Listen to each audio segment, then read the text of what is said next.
One of the things that I've done with people who've had post-traumatic stress disorder is I've familiarized themselves with the literature of horror. That's very useful. So there's a book called Ordinary Men that details how a battalion of German police officers were turned into the murderers of naked pregnant women in Poland, one step at a time. There's a book called The Rape of Nanking, which is about what the Japanese did in China at the run-up to the Second World War. The woman who wrote that, Iris Chang, she committed suicide. It's a rough book. Human beings have a very dark side. And now and then, what happens to someone who's traumatized is they run into that dark side. Well, how would that be conceptualized religiously? Well, if you meet Satan at the crossroads, there's no necessity that you're going to recover from that. Like, these are realities. In fact, they're the deepest realities. That's why people break apart in a situation like that. They come across something that's so dark that they just can't function.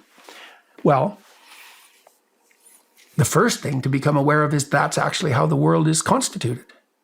It's constituted as a landscape of good and evil.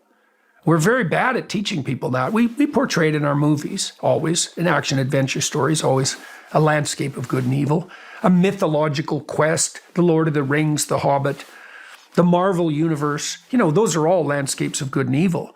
What we don't understand is that is the landscape. Now, partly we don't understand it because we're in pumpkin shells, right? It's like, you know, normal middle-class existence. There's not much good in it in the extreme sense. There's not much evil in it in the extreme sense. It's all middle of the road. But that's not life.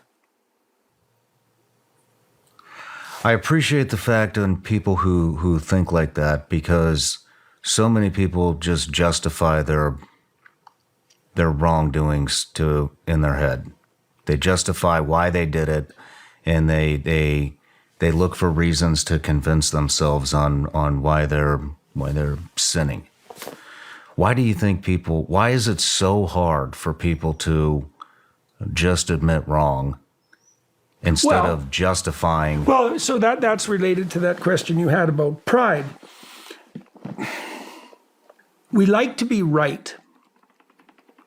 If I'm right and you're wrong, I don't have to change. And so that's pretty convenient for me, because change, there's a desert part of change. Like, if I have to change, I have to fall apart, and then I have to put myself back together. It's very annoying to fall apart. You know, if you're arguing with your wife and it turns out you're wrong, then you have to go figure out why you're wrong. And God only knows why you're wrong. Like, maybe it's a deep wrong. Maybe it's a pattern. And you have to take, maybe 10% of you has to go, something like that. And that's a kind of death. It's really hard. And so people will insist that they're right so they don't have to change.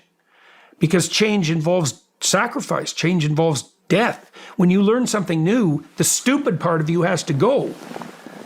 And it has to die. And that's actually painful.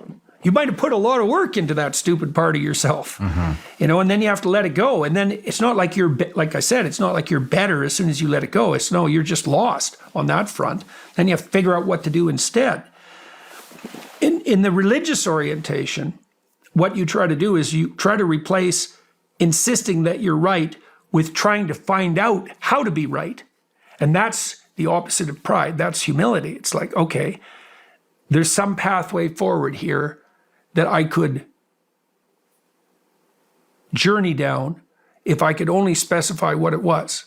No matter where you're watching Sean Ryan Show from, if you get anything out of this, please like, comment, subscribe, and most importantly, share this everywhere you possibly can. And if you're feeling extra generous, please leave us a review on Apple and Spotify podcasts.